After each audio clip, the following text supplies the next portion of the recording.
Bonsoir, puisque nous sommes pendant les 9 jours de Ben Hametzarim, je voudrais vous rapporter quelques paroles de Rabbeinu à ce sujet.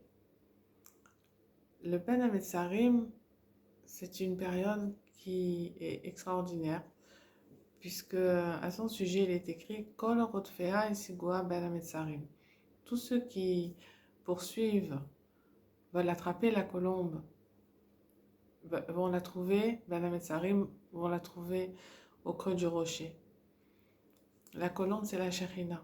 Si on veut trouver la colombe, si on veut trouver la Shekhinah, si on veut trouver la Kadosh Baruch Hu, c'est Ben Hametzarim. C'est dans la période des 3 semaines, justement. C'est là qu'on est en train de vivre maintenant. C'est pas une période rébarbative, bien qu'elle ait l'air, parce qu'il y a beaucoup de dynim au sujet de ces 3 semaines. On n'a pas le droit de faire de mariage, on n'a pas le droit de partir en vacances tellement, de se réjouir, d'acheter des nouveaux habits ou de les porter, surtout pendant les 9 jours où on n'a pas le droit de se laver, de boire du vin, de manger de la viande.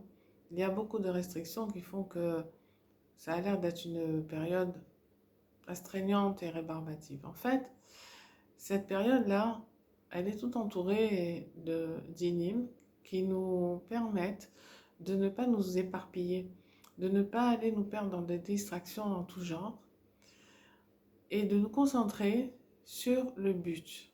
Le but, c'est de trouver Akadosh Baruch Hu. C'est Akadosh Baruch Hu, il nous a mis dans ce monde pour le trouver, le faire régner, pour le proclamer roi.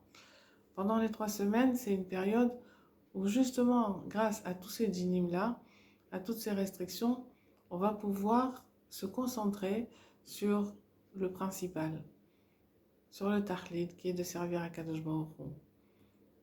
Et on va le trouver, mais pour ça, il faut beaucoup chercher. C'est pas comme ça, tic, je veux trouver et je vais la trouver. Non, il faut chercher, il faut travailler, il faut faire des efforts, il faut le vouloir aussi surtout. Chercher, trouver Akadosh Baruch Hu. Et il est comme cette colombe, c'est-à-dire on peut l'attraper parce qu'elle est kiviyachol coincée Ben Hametzarim. Et cette période est une période qui est très loin d'être une période triste. C'est une période de grand espoir. Et le jour le plus mesougal pour avoir de l'espoir dans l'année, de toute l'année, c'est le jour de Tisha B'Av. Loin, loin de la tristesse, loin de pleurer sur quelque chose qui n'existe plus. Un jour, Napoléon est passé devant une synagogue le soir de Tisha B'Av et il a vu tout le monde assis, en train de pleurer, en train de prier, des lumières éteintes, des bougies. Il a envoyé quelqu'un pour savoir qu'est-ce qui se passait. On lui a dit, ce sont les Juifs qui pleurent sur la destruction de leur temple. On dit, ah bon, et quand est-ce que ce temple a été détruit? Ils lui ont répondu à peu près 2000 ans. Il a dit, quoi? Ces gens-là, ils pleurent pour quelque chose qui a été détruit il y a 2000 ans. Mais ça veut dire qu'ils vont le retrouver. On ne pleure pas sur quelque chose qui est détruit, et puis voilà. C'est un petit peu comme Yaakov quand on lui a dit que Yosef était mort, il n'a pas voulu recevoir de consolation parce que, en fait, il n'était pas mort. Yosef n'était pas mort, donc Yaakov ne pouvait pas recevoir de consolation.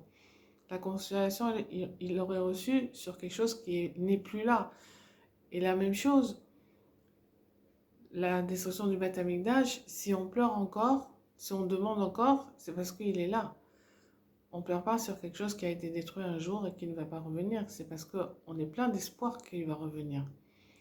Et le jour de Tisha B'Av, on pleure, c'est vrai, on demande à Kadosh Baruch Hu, mais on sait qu'il va revenir. Donc c'est là qu'on va chercher le plus grand espoir. Et la période des 9 jours est une période où en fait,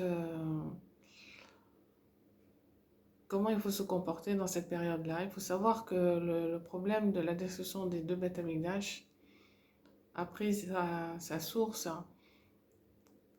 dans le désert, lorsque les Meraglim, les explorateurs sont allés visiter Eretz Israël pour voir si c'était une bonne terre. Bien sûr, c'était une bonne terre, ils sont venus avec de très beaux fruits.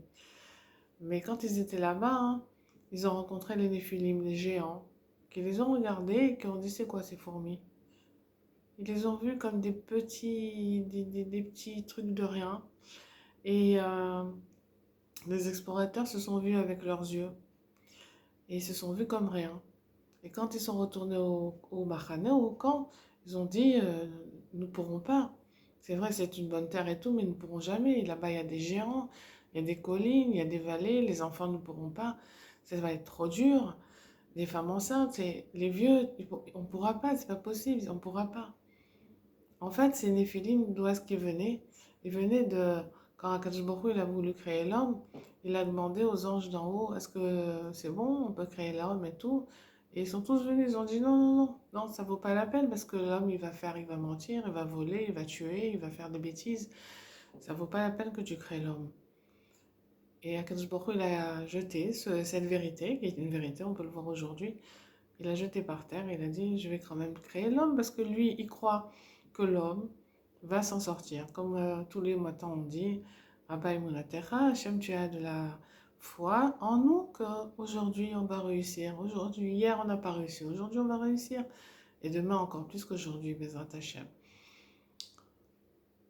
Mais le problème, c'est que ces Néphilim, d'où est-ce qu'ils viennent, ces géants, d'où ils viennent justement de ces malachim-là qui ont eu de la kina, qui ont de la jalousie pour l'homme et qui ont de la jalousie en général quand l'homme réussit.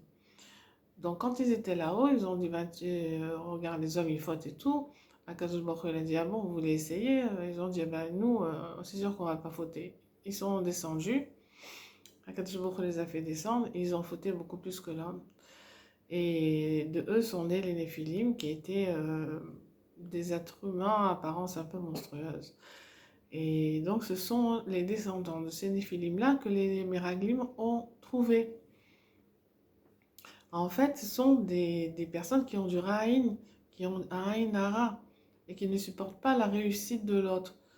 Et quand on se voit avec leur regard, alors on se sent complètement nul, complètement amoindri, complètement incapable.